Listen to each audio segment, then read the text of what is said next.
everyone, and welcome to High Performing Coaches. This is Aneri Bellamy, your coach's counselor, and we are here to talk to Marc today.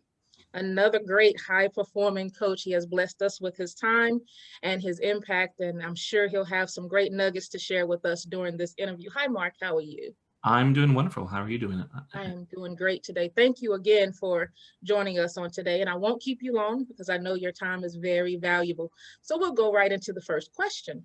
And Sure. that is, who are you purposed to serve? Well, I think us as a company with High Thrive Coaching, we started off really quite a bit focused. We are purposed to serve people who are really struggling in their marriages.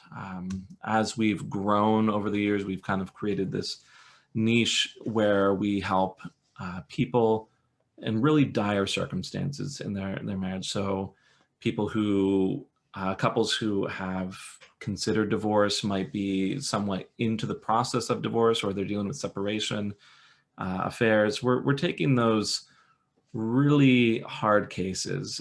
Sometimes we refer to ourselves as like the marriage ICU, the intensive care unit, because there's a lot of really broken people, broken relationships, and that's really who we are aiming to serve. I personally, I love working with this population. Usually when my clients come to me, they're very happy, they're very willing to get some help and advice. And that's honestly like why I stepped away from some other populations to help with. I've helped, people with addictions and other things like that. And oftentimes I'd run into these problems where there wasn't a whole lot of motivation with my clients to actually make some changes, but my clients are really motivated in this case. They really feel passionate about fixing their marriage. I love that. I love that. And the key to what you said is by the time they come to you, they're ready. Yeah. Because relationships are one of those touchy things. And, a lot of times people give advice to people in relationships and they're like, you should do this, or you shouldn't do that, but unless somebody's ready to see things, or unless somebody is ready to work on it, especially something that's sensitive as a relationship, it's really hard to help them, right? It's it's really hard to break through to them unless they raise their hand and say, hey, I'm ready. I want to fix this. There's something wrong here. I know Tony Robbins sometimes talks about like cycles of change, and he talks about like what helps people to get to be ready to change. It's just like, one theory of how people change, but he talks a lot about discomfort. Like if things start to get uncomfortable, then they're much more willing to say, okay, maybe I need to adjust my plan here. And that's mostly where I'm sitting with a lot of my clients. They're really uncomfortable right there. They're something that's really valuable to them is threatened. Right. And I know with this being a sensitive subject, the next question I'll ask you to share whichever part of your story you want to share, but what is it about your story that made this your purpose? So for me personally, it's always been an interest of mine. When I was in school, so I studied psychology in college and graduate school. And so we always had some amount of choice over what we wanted to do our research projects on and whatnot. And I tended to gravitate to certain subjects, one of them being marriage. I got married fairly young. I was 22 when I married my wife, Jennifer. We've been now married for 15 years. And with my career choices, I've always gravitated toward things that could help me in my own personal life. So like studying psychology, I kind of wanted to understand myself better, how I could improve myself better. With marriages, I wanted to make sure that I had all the tools that I needed to have a successful marriage. Just growing up, I enjoyed my family, and I saw that my mom and dad were, they loved each other, and that I wanted that. It was a really nice example for me. And it was really sad when I saw, so I come from a family of 8 kids. When I saw some of my older siblings, they started having marriage trouble, and I now have a few siblings that have divorced, and that didn't want to be in that same boat. I just saw how much trouble it caused, how much sadness. just all sorts of junk for even, from my siblings, but also for my nieces and nephews that had to deal with the aftermath of their parents, basically everything blowing up. And I cared about my wife, my kids too much to say, okay, well, I'm just going to go about this haphazardly. So it's as much it's as much for me in making sure that I'm on top of things as it is for helping other people. Because honestly, that's why I'm here.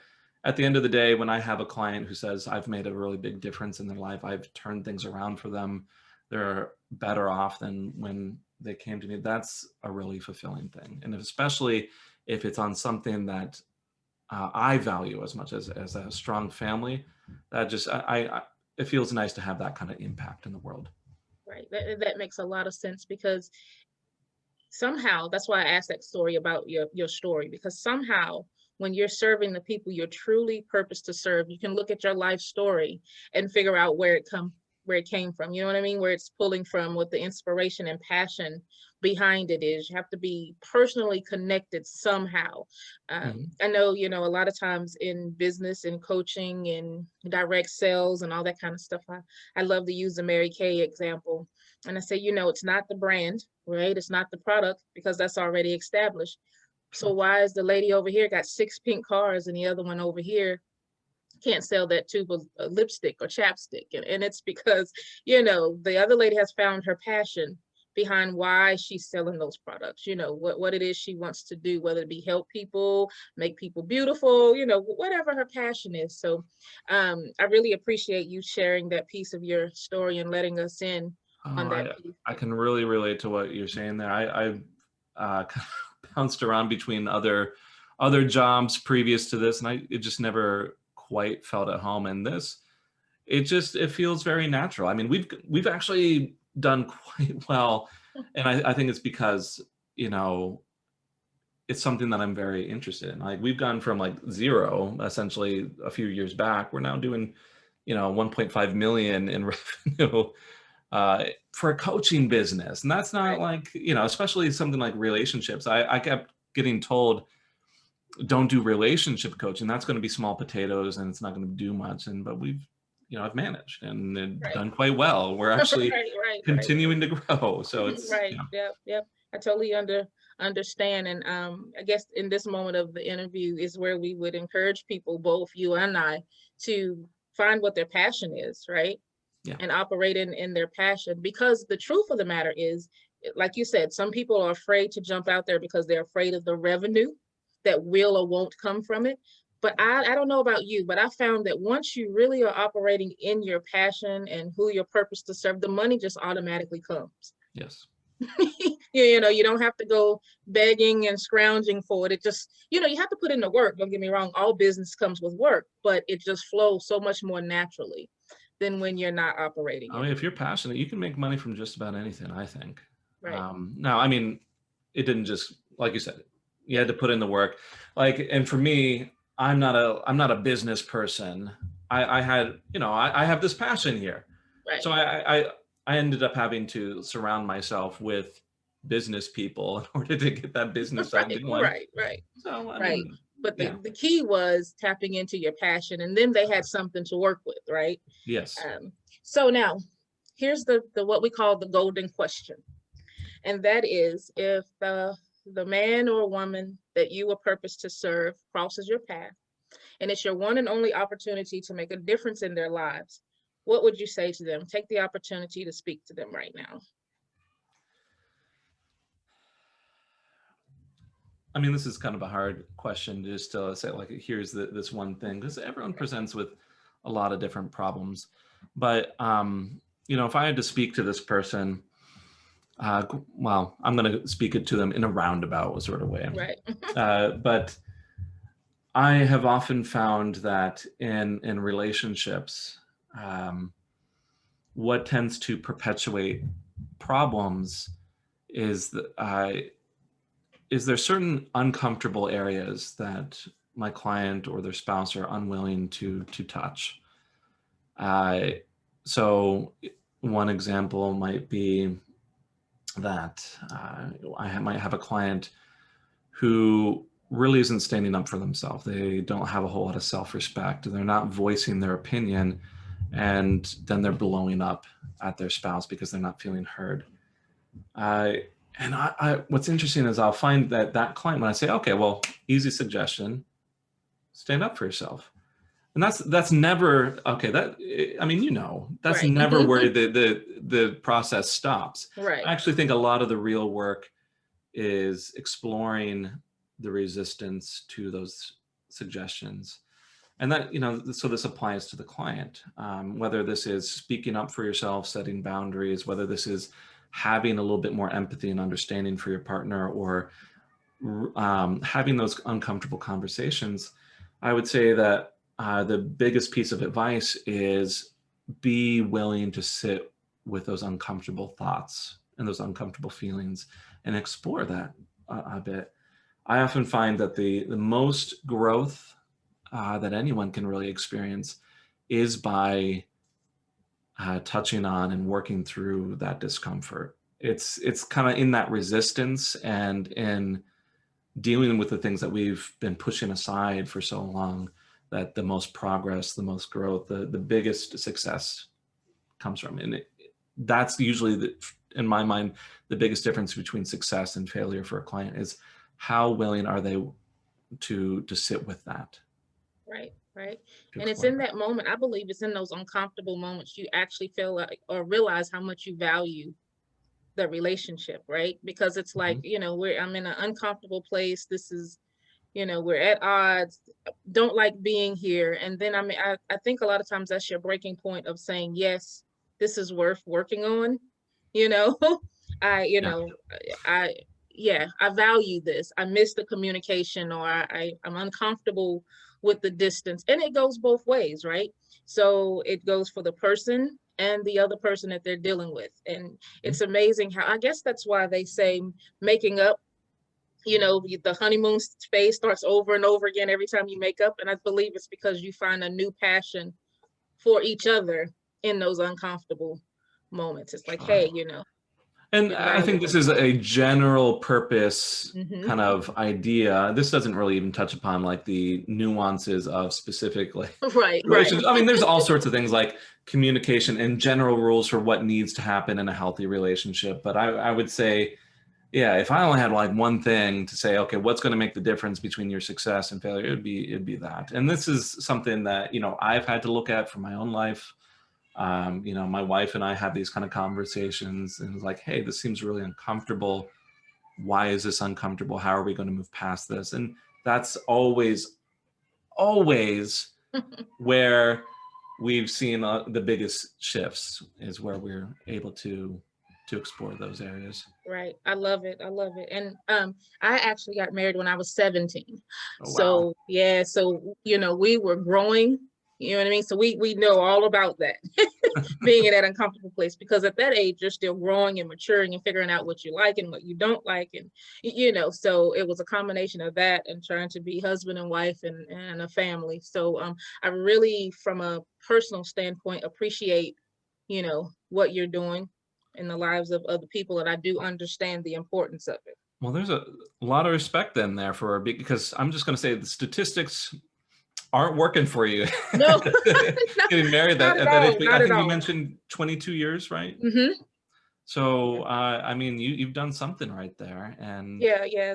Statistics have not been on our side, but I have to say that the survival, this is why I'm able to definitely back that nugget that you left. The survival of us has been being willing to sit in those uncomfortable places and not run from it, and being willing to put in the work to fix it. Well, where did we go wrong? Me as an yeah, individual, you as an individual, and where do we meet in the middle? You know? it's exactly. And some, so I've done a few interviews like this, and almost always the question is, okay, well, what bit of advice do you have for couples?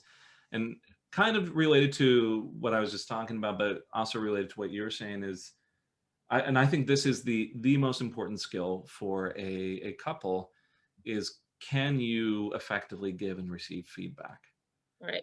And this is somewhat modified from, within relationship circles, the big name out there is John Gottman. John Gottman, who's done decades worth of research on marriage.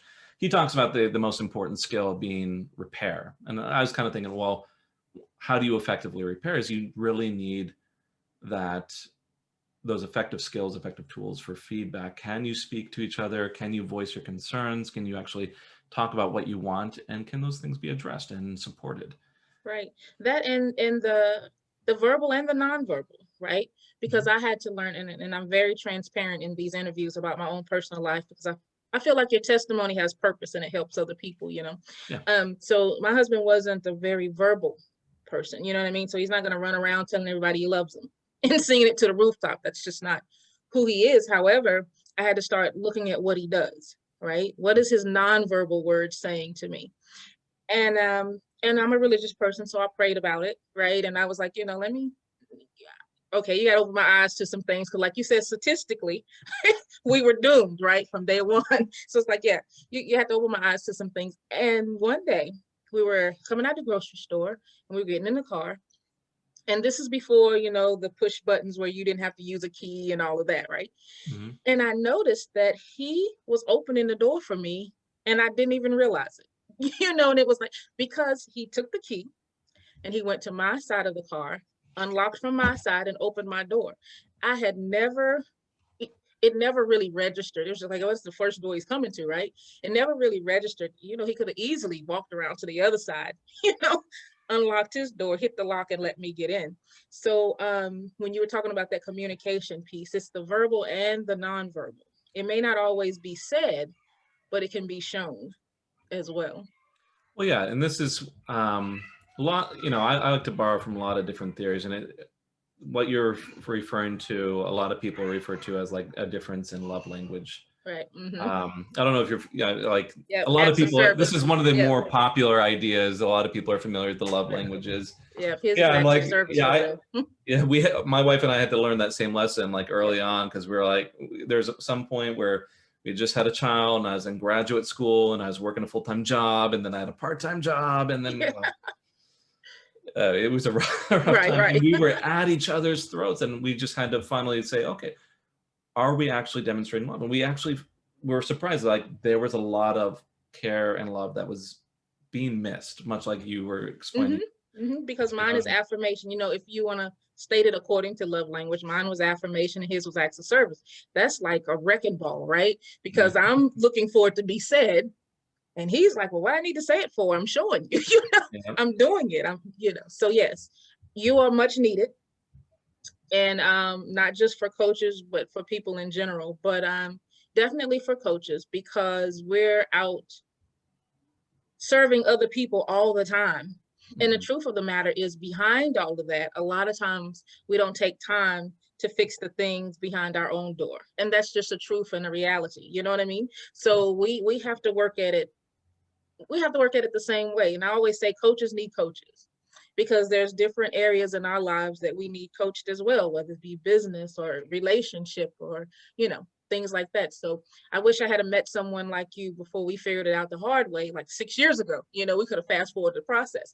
But so I really appreciate and value from a personal standpoint what you do, and can see the value, like I said, not only for coaches, but for everyone, but definitely for coaches, because we are guilty of giving, and not taking time to invest in and receive the help that we need behind closed doors in order to be better for the people that we serve. So I really appreciate your time today and you sharing those valuable nuggets in the chat that we had, you sharing your story and, you know, giving me a chance to give you feedback about mine. And I already know that this interview will impact someone, you know, if nothing else, to get their wheels turning, get them to looking at things a little bit different. However, I also know there's going to be ones that's going to want to continue this conversation with you. So how do they do that? Well, if they want a bit more of a direct way, they can always go to our website. It's www.highthrivecoaching.com. If they'd like to just dip their toes in the water and see a little bit more of how I work, I have content. I have a podcast that I do every week. You can either check out on YouTube. It's the channel's High Thrive Coaching. We also have a Facebook group, big community there. I think we have roughly about 40,000 people in that group.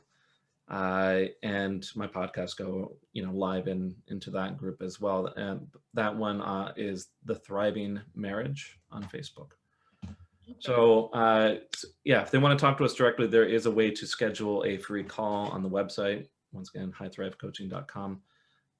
But yeah, if they want to just check out, see how I work, see some of my philosophy, I'm out there, and plenty of ways to check it out.